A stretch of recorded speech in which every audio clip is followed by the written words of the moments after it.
So guys आप लोग सुबह का टाइम देख लीजिए 8:28 हो रहा है 12 दिसंबर 2022। लैपटॉप में भी आप देख लीजिए 8:28 12/12/2022 डेट है। आप लोग फ़ोन करते हो मेरे पास कि नहीं बड़ौदा का पैसा मेरे पास नहीं निकल रहा है, क्या करूं क्या ना करूं। तो देखिए मैं एक एक लोग का कॉल रिसीव करके आप लोगों को एक एक चीज़ नहीं बता सकता, इसलिए मेरे पास बड़ौदा का पैसा कैसे निकल रहा है आप लोग को मैं यहाँ पर लाइव पैसा निकाल करके दिखाऊंगा। मैं यहाँ पर 2 ट्रांजैक्शन आप लोग को दिखाने वाला हूँ, ठीक है। तो आप लोग को मैं यहाँ पर बताने वाला हूँ कि कैसे मेरे पास पैसा निकल रहा है, क्या प्रोसीजर है, मैंने क्या अपनाया है। आप लोगों को भी ये प्रोसीजर ज़रूर अपनाना चाहिए, जिससे आप लोगों के पास पैसा 100% निकलेगा। 100% अगर नहीं कह सकते हैं तो 95% उम्मीद है कि आपके पास पैसा ज़रूर निकलेगा। तो यहाँ पर मैंने आप लोग को डेट और टाइम दिखा दिया है और यहाँ पर मैं सिंपली आधार नंबर में यहाँ पर फिल कर देता हूँ कस्टमर का। देखिए यहाँ पर मैं स्क्रीन रिकॉर्ड नहीं कर रहा हूँ, नहीं तो आप लोग बोलेंगे कि कुछ गलत इधर-उधर हो रहा है, ठीक है। तो ऐसा कुछ भी नहीं है, मैं आप लोग को गूगल से टाइम जो है रिफ्रेश करके मैं आप लोग को दिखाऊँगा और रिसिप्ट भी मैं आप लोग को दिखाऊँगा इसका। तो यहाँ से मैं कस्टमर जितना पैसा निकालना चाहता है सिंपली मैं यहाँ पर पेमेंट उसका लिख देता हूँ। तो जैसे कि कस्टमर का 2050 रुपये यानी कि 2000 रुपये निकालना था, तो मैं यहाँ पर 2020 ना निकाल करके मैं 2050 निकाल रहा हूँ, जिसमें से 2030 रुपया कस्टमर को मैं दे दूँगा, ठीक है। तो यहाँ से बैंक सिलेक्ट कर लेता हूँ, आप यहाँ पर देख सकते हैं bank of Baroda plus Vijaya bank. तो इसके बाद स्कैन फिंगर सबमिट पर क्लिक करेंगे, ठीक है। तो आप यहाँ पर डेट और टाइम देख लीजिएगा, फिर से 8:30 हो गया। मुझे ये डिटेल फिल करने में 2 मिनट लग गया, तो मैं यहाँ पर रिफ्रेश कर दे रहा हूँ गूगल पर। तो देखिए 8:30 हो गया, लैपटॉप में भी वही टाइमिंग है। भाई मैं यहाँ पर कोई भी फेक आप लोग को नहीं बता रहा हूँ, देखो यहाँ पर पैसा निकल रहा है, ठीक है। लेकिन प्रोसीजर और तरीका आप लोग को सही अपनाना है। तो कस्टमर का देखिए मैं यहाँ पर फिंगर लगा दे रहा हूँ, एक औरत हैं उनका, ठीक है। तो आप यहाँ पर देखेंगे कि थोड़ा सा ये प्रोसेसिंग ले रहा है, तो थोड़ा सा वेट कर लेते हैं।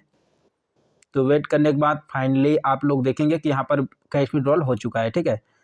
तो आप लोग देख पाएंगे कि यहाँ पर देख सकते हैं कैश विड्रॉल हो गया, इनका 2050 निकल गया और 20,276 रुपये इनके अकाउंट में बचा हुआ है, ठीक है। तो ये तरीका है, देखिए आप लोग ईजिली जो है पैसा निकाल सकते हो। और कंपनी के द्वारा जो रिसिप्ट जनरेट होता है, मैं यहाँ पर टाइमिंग फिर से दिखा दूँ, फिर से मैं रिफ्रेश कर रहा हूँ। 8:31 हो गया और यहाँ पर लैपटॉप में भी 8:31 हो गया। अब मैं आप लोग को कंपनी द्वारा जो रिसीविंग होता है यहाँ से मैं रिसिप्ट जनरेट करके आप लोग को दिखा रहा हूँ। यहाँ से डाउनलोड हो गया, देखिए मैं क्लिक करता हूँ।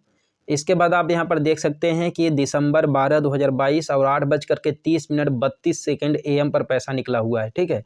और मैं दोबारा से तब तक एक कस्टमर आ गए हैं, मैं उनका भी निकाल करके मैं आप लोग को दिखा रहा हूँ, ठीक है। इसमें आप लोग को ये न लगे कि पैसा नहीं निकल रहा है, तो आप लोग देखिए इसमें। तो देखो यार, जो मेरा पैसा निकालने का जो तरीका है ना, वो एक लाइन का है भाई। अगर आपके पास काम कर रहा है या फिर नहीं कर रहा है, देखिए सिंपल सी बात है, अगर कोई कस्टमर हमारे सेंटर पर आता है तो मैं उसका बैलेंस इंक्वायरी नहीं करता हूँ, ठीक है। चाहे कस्टमर खुश रहे तो वो, नाराज़ रहे तब वो, देखिए मैं बैलेंस इंक्वायरी मिनी स्टेटमेंट मैं बिल्कुल नहीं निकालता हूँ।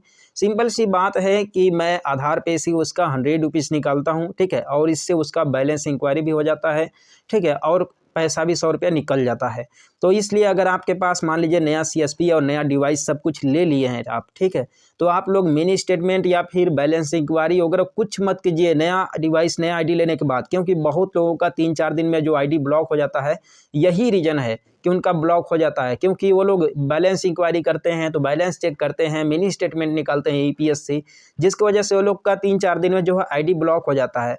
तो आप यहाँ पर देख सकते हैं कि 220 रुपया भी यहाँ पर पेमेंट हो चुका है, ठीक है। तो आप लोग इस तरीके से पैसे निकाल सकते हो, लेकिन आप लोग को ये मिस्टेक नहीं करना है, और यही मिस्टेक मैं नहीं करता हूँ। और जो कि एक चीज़ और जो कि मैं आप लोग को हमेशा से बताते आया हूँ कि आप लोग जब भी पैसा निकालो, ठीक है, तो पैसा निकालते समय आप लोग इस ID से, जो नया CSP और नया ID है, उससे केवल बैंक ऑफ बड़ौदा का ही काम करो, दूसरे बैंक का बिल्कुल भी काम मत करना। तो आई होप आप लोग का भी काम करेगा।